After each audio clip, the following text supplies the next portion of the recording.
Hi and welcome to the video.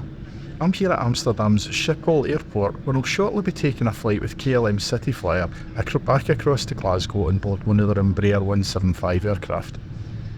This trip also gives me a chance to try out KLM's flagship Non-Schengen lounge here at Amsterdam Schiphol airport, so I'm really looking forward to trying that out. I've heard tales of how massive it is, so I really hope you enjoy the video. Thanks so much for watching. Let's go! As most frequent flyers will attest, airports start to look the same after a while, and it only tends to be the unique features that catch your eye. Well, Schiphol Airport certainly has a couple of features that I've never come across before in an airport. The first of these is this airport library, which, according to their own website, is the first of its kind and has since been copied by other airports. The library boasts over 500 books by Dutch authors, many of whom have been translated into over 40 different languages, and is cared for by a permanent team of 4 retired professional librarians. I've put the link in the description below in case you want to find out any more information on this amazing facility. Just along from the library, you'll find the airport's second unusual feature, the Rijksmuseum, which is a relatively small but seemingly permanent extension of the main Rijksmuseum, which is located in central Amsterdam. I think this is such a fantastic idea, not only as a novel way to help passengers pass the time in the terminal, but as a great way to promote the larger museum as a point of interest and the works of Dutch artists as well. Tell me in the comments if you know of any other airports that have a museum inside them. However, much as I had enjoyed this little cultural interlude, it was time for me to head off to my main target, the KLM Crown Lounge. KLM operate 2 lounges at Schiphol. I had the pleasure of sampling their smaller Schengen lounge during a previous visit, and you can see the full review by clicking on the link in the description below.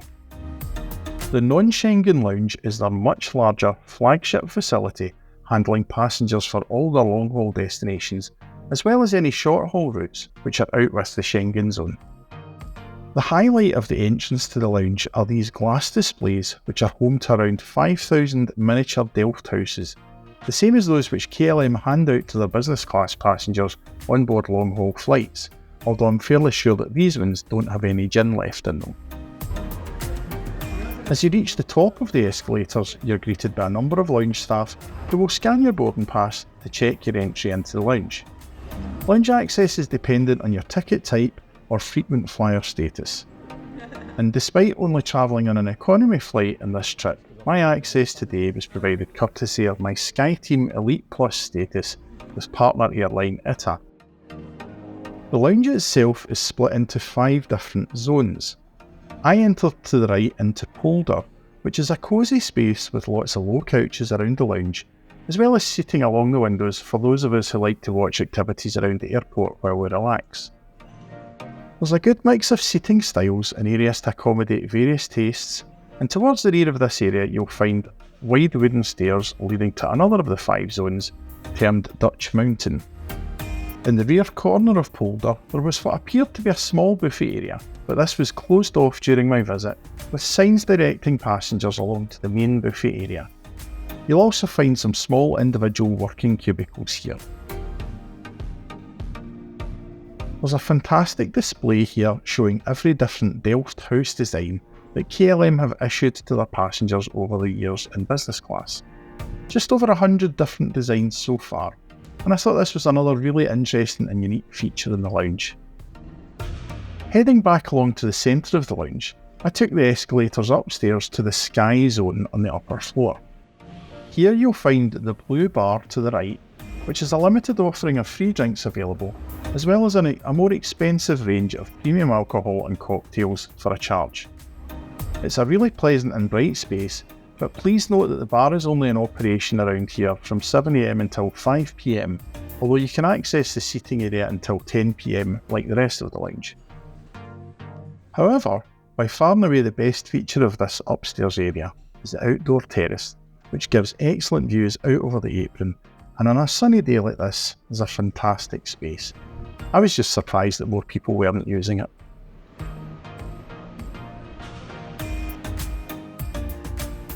Heading across to the other side of the upper floor, you'll find the Blue Restaurant. This is a smaller and more exclusive dining space which KLM claims brings innovation and sustainability to the concept of a luxurious airport lounge, with luxury at a friendly price, as you'll have to pay for your food in this part of the lounge. I feel it's a bit of a cheek for lounges to charge extra for food like this, as you've already paid a premium either through your ticket or earning status to access the lounge. I'm curious to hear what you think, so leave me a note in the comments. Heading back downstairs past the massive wall of Delft houses, it's safe to say that this is a large and impressive lounge space, but we're nowhere near done yet, so let's go and explore the rest of the lounge. As you come back down to the first floor, you'll find a customer service zone with staff on hand to assist you, as well as toilets and lockers. Next we come to the city zone, which is the main general bar and buffet area in the lounge. As such, you'll find plenty of seating and tables spread around the area. There's a central self-service buffet area serving a selection of cold meats and salads, as well as a limited number of hot dishes. These looked appetising and I was quite optimistic about trying them, but I found the food to be incredibly bland and tasteless despite initial appearances. I tried some of the curried chicken stew and honestly struggled to find any chicken or flavour in it. It really was a letdown. Some lasagna was also on offer, and at least the salad section looked fresh and appealing. After having some food, I decided to freshen up ahead of my flight and opted to try out the showers provided in the lounge. Be aware that you need to return back to the main reception area to book these, as I didn't see any signs informing me of that, so I had gone all the way along to the showers first before having to walk all the way back through the lounge to get to book one. The showers are located in the last of the 5 zones in the lounge, C, which is intended to let you recharge, refresh, sleep. Along here you will find a quieter seating area, as well as both the shower suites and sleep rooms, the latter of which you can book out for an additional charge. The sleep rooms are secure and soundproofed and come with a queen-size bed, personal sink, although not an ensuite bathroom, a 33-inch television, fast Wi-Fi and multiple power outlets. Given few lounges offer sleep rooms of this quality, I can sort of see the justification for the additional charge, but whether you think that 3 hours is worth €49.50 or 5 hours is worth €75, I'll leave that to you to decide. The showers were perfectly acceptable, nothing on the grand scale of Qatar's lounge in Doha, but also not tattered and worn looking like BA's showers at Heathrow. A selection of toiletries are provided in case you've forgotten anything essential. Feeling refreshed, I was ready to bid farewell to the lounge and made my way along to the D gates where my flight was due to depart. So, what did I think of KLM's flagship Crown Lounge? Well, on the plus side, it's huge and spacious and is a really nice space to spend a bit of time in. It's got good views over the airport from the lounge, and the outdoor terrace is a major plus for me, as is the little display of the Delft houses. However, where I felt it was badly let down was in the food and drink on offer. Food was incredibly bland and relatively poor quality compared to what I'd expected. Now, I don't have expectations of fillet steaks and table service like you'd get in Qatar's Al Marjan lounge, but even though I will have a moan about BA's offerings in their club lounges, I think this fell short even of those. Excuse me? Maybe this was just a bad day, and it's certainly not fair to make a judgment based on a single experience. But my concern would be that there's little incentives for them to provide a better offering, especially if they're also trying to encourage passengers to pay for an elevated service in the Blue Restaurant upstairs. Food and drink is certainly a weak spot in an otherwise very impressive lounge.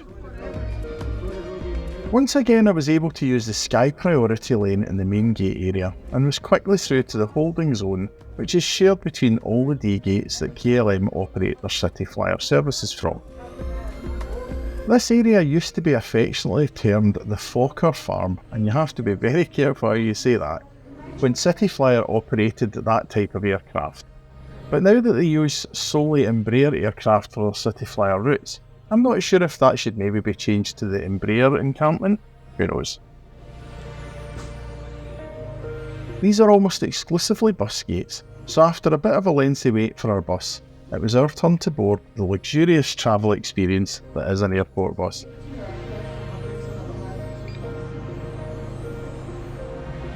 Unfortunately, my seat didn't afford any of the usual spectacular views that you'd expect from a tour around the airport.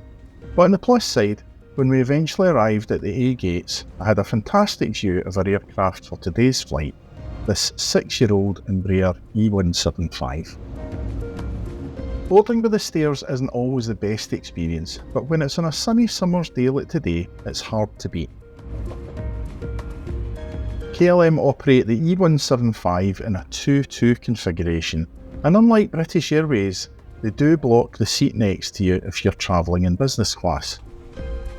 I was in seat 3A on today's flight in the first row of the economy cabin. Above you, you'll find an individual reading light and air vent, and the seats themselves are fairly standard, with a simple tray table and coat hook on it, and a literature pouch below. Legroom was fairly decent, and I think KLM sell the first few rows as extra legroom seats if they're not being used in business class. With boarding complete, we pushed back from stand and began our long taxi over to the polder barn and runway 36 left. Our route today would take us northwesterly over the North Sea, passing initially beside the North Yorkshire coast, then over the Pennines before finally turning west for our approach into Glasgow.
If you're enjoying the video, don't forget to hit that like button and subscribe to the channel, and please leave me a comment to let me know what you thought of the video, as this massively helps in promoting my video to other potential viewers through the YouTube algorithm. As we climbed away from Schiphol, we were treated to some fantastic views of the Dutch coastline below, with sandy beaches stretching as far as the eye can see. Really ideal flying conditions for today's flight.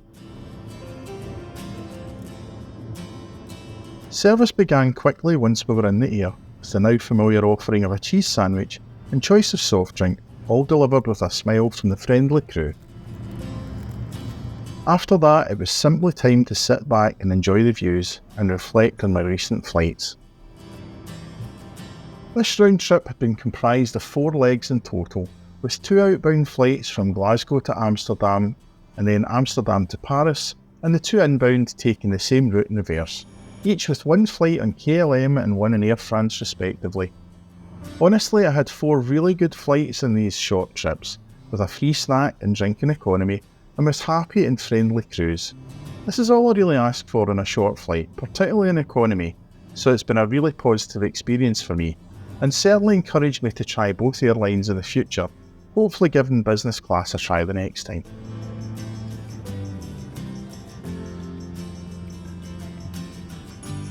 Before too long, the familiar Scottish landscape came into view below, signalling our descent towards Glasgow Airport.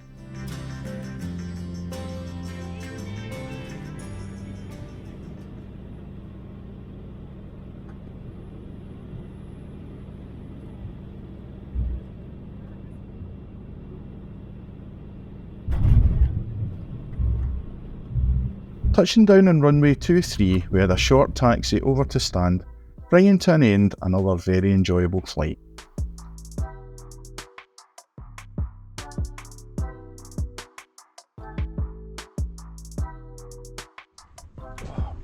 Thank you so much for watching. I really hope that you've enjoyed the video, and if you have, please remember to leave me a comment.